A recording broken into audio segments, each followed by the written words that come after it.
গত 16 বছর যেই গোষ্ঠীটি সারা বাংলাদেশে ছিনতাই ডাকাতি রাহাজানি নির্যাতন করেছে, যেই গোষ্ঠীটি বাংলাদেশের মানুষের বুকের উপর চেপেছিল, সেই গোষ্ঠীটিকে আর প্রশ্রয় দেওয়া যাবে না।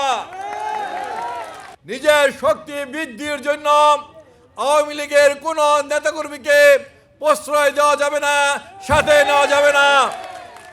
আমরা যারা 16 বছর যে কয়জন ভাইকে নিয়ে আমরা মিছিল মিটিং করেছি,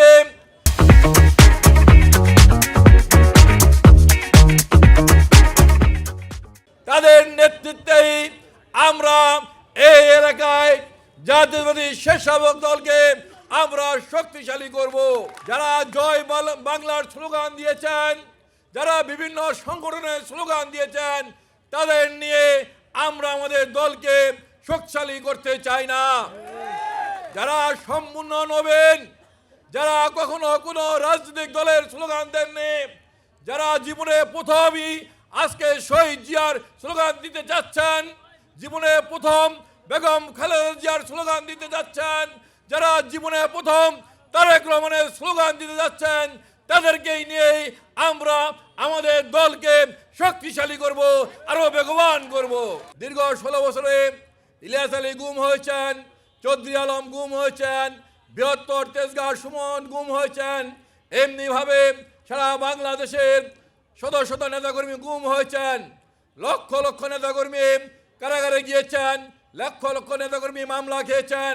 গত 5ই আগস্ট ছাত্র জনতার যে আন্দোলন হয়েছে, সেই আন্দোলনে আমাদের নেতা তারেক রহমান বাংলাদেশের যুব সমাজকে, বাংলাদেশের ছাত্র সমাজকে, বাংলাদেশের শ্রমিক সমাজকে ঐক্যবদ্ধ করে সেই আন্দোলন বেগবান করে যেই ছোট 16 বছরের ছোট ছোট বিন্দুকণাকে একটি বিস্ফোরণ ঘটিয়ে শেখ হাসিনার পতন ঘটিয়েছেন। স্বাধীনতা যুদ্ধে দেশ স্বাধীন হয়েছে, এটা কিন্তু একদিন হয়নি। 52-র ভাষা আন্দোলন, 66-র আন্দোলন, 69-এর আন্দোলন, 70-এর আন্দোলন, সর্বোপরি শহীদ রাষ্ট্রপতি জিয়াউর রহমানের মুক্তিযুদ্ধের ঘোষণার মাধ্যমেই দেশ স্বাধীন হয়েছিল। আপনারা ছদ্মবেশে থাকবেন কেন? রাজনীতি করতে হবে প্রকাশ্যে, প্রকাশ্যে চলতেন, প্রকাশ্যে কথা বলতেন, আজকে বড় বড় কথা বলেন। আমরা বলতে চাই, বাংলাদেশে এই 5ই আগস্টের ছাত্র জনতার আন্দোলনে বিএনপির 500 লোক শহীদ হয়েছেন।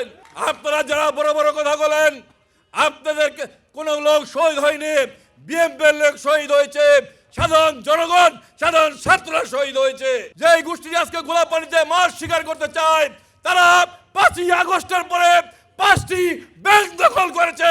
কিভাবে তারা 5টি ব্যাংক দখল করে? তারা ইন্স্যুরেন্স কোম্পানি দখল করেছে। তারা বড় বড় কথা বলতে চায়। একটি গোষ্ঠী আজকে সংস্কারের নাম কথা বলে দেশের নির্বাচন আজকে পিছিয়ে দিতে চায়। ওই ভাইদের বলতে চাই, সংস্কার একটি চলমান প্রক্রিয়া। যতদিন পৃথিবী থাকবে, যতদিন দেশ থাকবে, ততদিন সংস্কার চলবে। সময়ের সাথে তাল মিলিয়ে সংস্কার করতে হবে। এই স্বাধীন বাংলাদেশে সর্বপ্রথম সংস্কার করেছিলেন শহীদ রাষ্ট্রপতি জিয়াউর রহমান। শেখ মুজিব যে বাকশাল করেছিলেন, এই বাকশাল বাতিল করে শহীদ রাষ্ট্রপতি জিয়াউর রহমান বাংলাদেশে বহুদলীয় গণতন্ত্র প্রতিষ্ঠা করেছিলেন।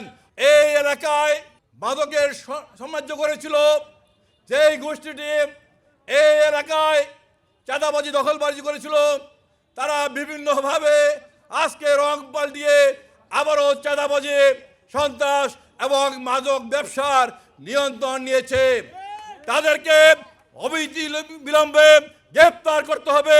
চাঁদাবাজ যেই হোক না কেন, বিএনপিতে কোনো চাঁদাবাজের, মাদক ব্যবসায়ীর স্থান নাই। তাই প্রশাসনের বাইরে বলবো, চাঁদাবাজ এবং মাদক ব্যবসায়ী যেই হোক না কেন, যদি আমাদের দলের হয়, তাকে সবার আগে গ্রেফতার করে আইনের আওতায় আনতে হবে।